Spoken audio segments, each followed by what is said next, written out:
Shalom, salam berkat dari kami untuk pendengar sekalian. Saat ini pendengar akan diberkati dengan program Hari Ini Harinya Tuhan bagian yang ke-8.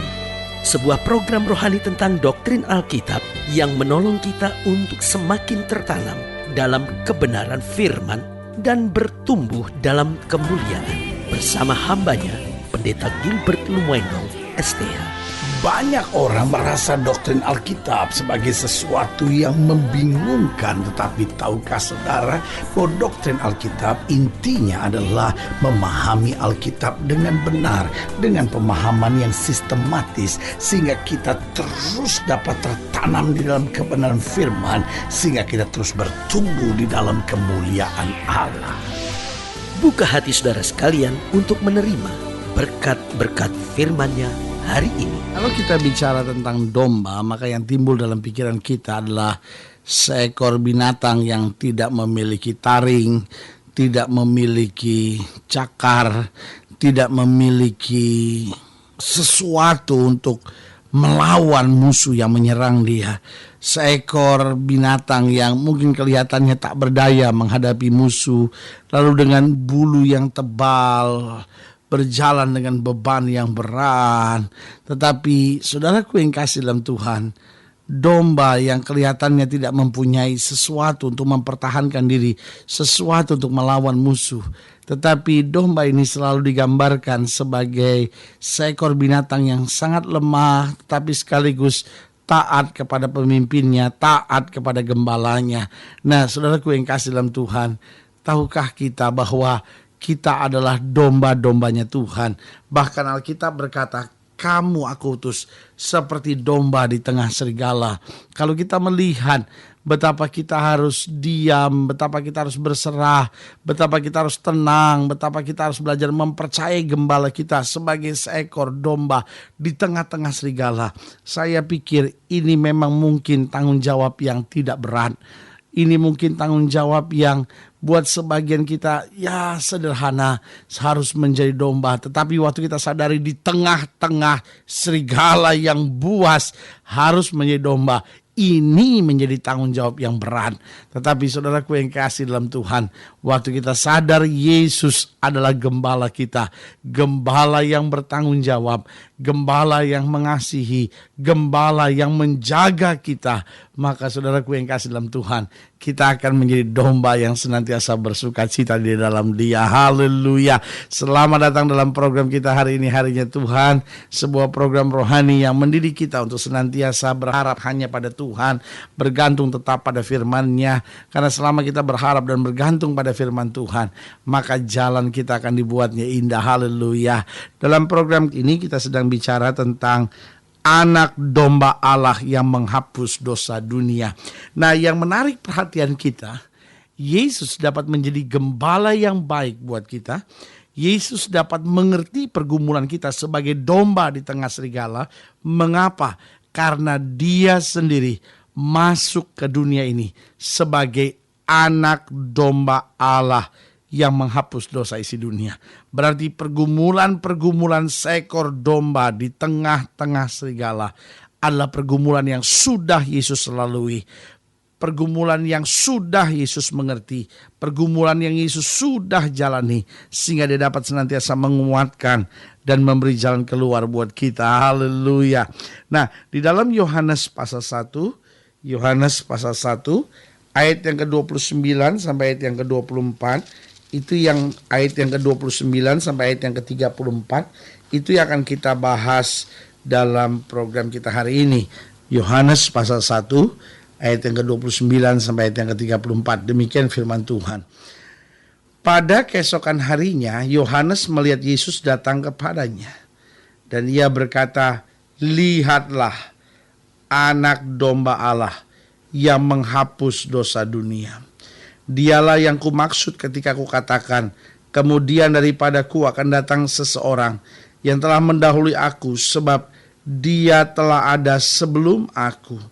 Dan aku sendiri pun mula-mula tidak mengenal Dia. Tapi untuk itulah aku datang dan membaptis dengan air, supaya dinyatakan kepada Israel. Dan Yohanes memberi kesaksian, katanya, Aku telah melihat roh turun dari langit seperti merpati dan ia tinggal di atasnya. Dan aku pun tidak mengenalnya, tetapi dia yang mengutus aku untuk membaptis dengan air telah berfirman kepadaku, jikalau engkau melihat roh itu turun ke atas seseorang dan tinggal di atasnya, dialah itu orang yang membaptis dengan Roh Kudus. Dan aku telah melihatnya dan memberi kesaksian, ia inilah anak Allah. Saudaraku yang kasih dalam Tuhan, dengan tegas ketika pertama kali Yohanes Pembaptis melihat keadaan Yesus, dia berkata, inilah anak domba Allah yang menghapus dosa dunia. Nah, saudaraku yang kasih dalam Tuhan, lalu pelajaran apakah yang bisa kita ambil dari ungkapan Yohanes Pembaptis bahwa Yesus adalah anak domba Allah yang menghapus dosa dunia? Pelajaran apa yang bisa kita ambil dari perikop dari ayat yang 29 sampai 34 ini? Mengapa Yesus harus menjadi anak domba Allah yang menghapus dosa dunia?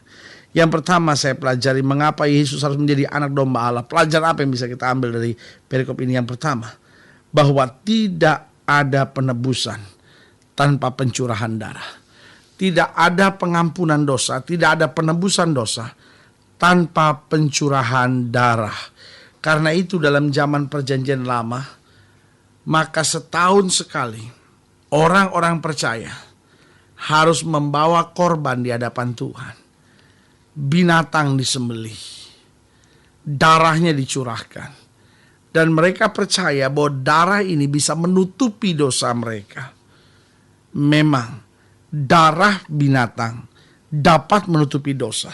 Tetapi saudaraku yang kasih dalam Tuhan, waktu Yesus sebagai anak domba Allah yang begitu dihinakan, yang begitu disengsarakan, Alkitab berkata wajahnya tidak serupa anak manusia lagi, tubuhnya tidak bisa dikenali lagi, tetapi dia tanggung semuanya bagi dosa kita.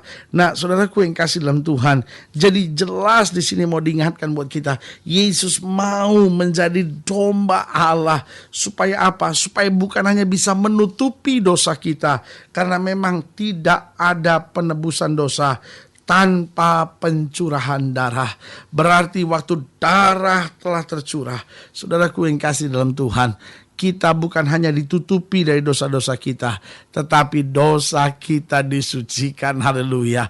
Orang-orang yang beragama mendengar guru-guru agama berkata, jangan kamu berbuat dosa, jangan kamu berbuat dosa. Sebab kalau kamu berbuat dosa, ada hukuman, ada pukulan, ada kutuk dari Tuhan menimpa hidup kamu.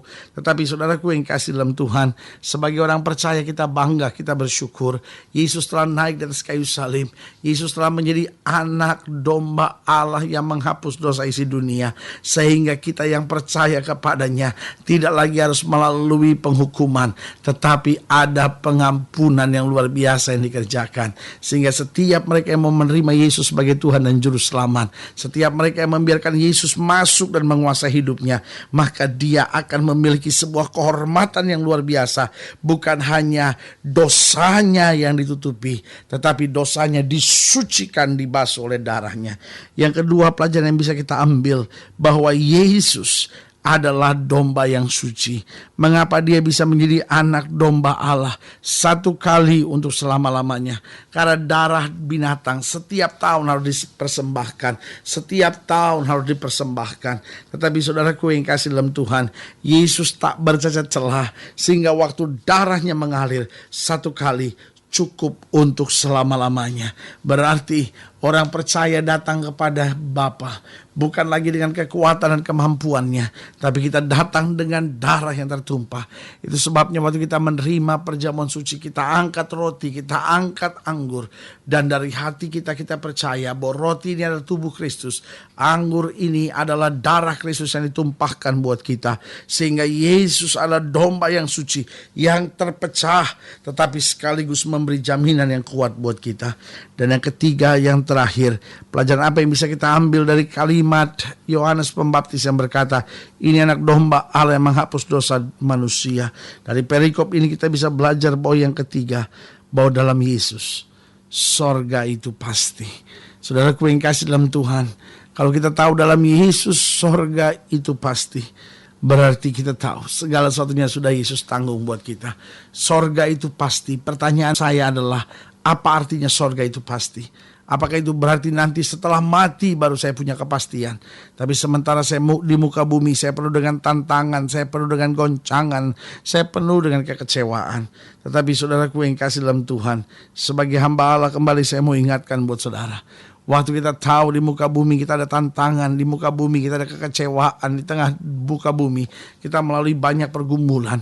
Tetapi kembali saya mau ingatkan buat saudara, kalau sorga itu pasti, berarti bukan hanya nanti saya akan menerimanya, tapi sementara saya melewati pergumulan di muka bumi, suasana sorga telah menjadi bagian dalam hidup kita. Bahwa di tengah masalah kita berkata, Yesus menguatkan aku. Di tengah persoalan kita berkata, aku tahu mujizat akan datang tepat pada waktunya. Berarti setiap kita diingatkan kembali bahwa tidak ada pengampunan dosa tanpa pencurahan darah.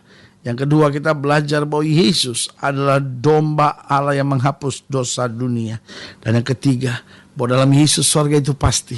Nah, kalau kita bicara sorga bukan bicara nanti, tapi sementara kita di muka bumi, suasana sorga itu telah kita rasakan. Haleluya. Nah, saudaraku yang kasih dalam Tuhan, jika saudara ingin dilayani lebih jauh, hubungi kami melalui telepon, hubungi kami melalui surat, kunjungi website kami. Karena kami ada untuk membawa Bapak Ibu Saudara senantiasa lebih dekat pada Tuhan, mengalami kasih kuasa mujizat yang luar biasa. Haleluya.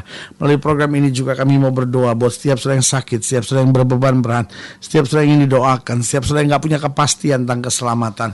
Lalu saudara mau mengundang Yesus sebagai Tuhan dan Juru Selamat. Saudara ingin suasana sorga ada dalam hidup saudara. Saudara boleh taruh tangan kanan saudara di dada dan kita doa. Bapa, dalam nama Yesus, hamba doa buat yang sakit, hamba doa buat yang berbeban berat, hamba doa buat setiap mereka yang sedang menghadapi kesulitan.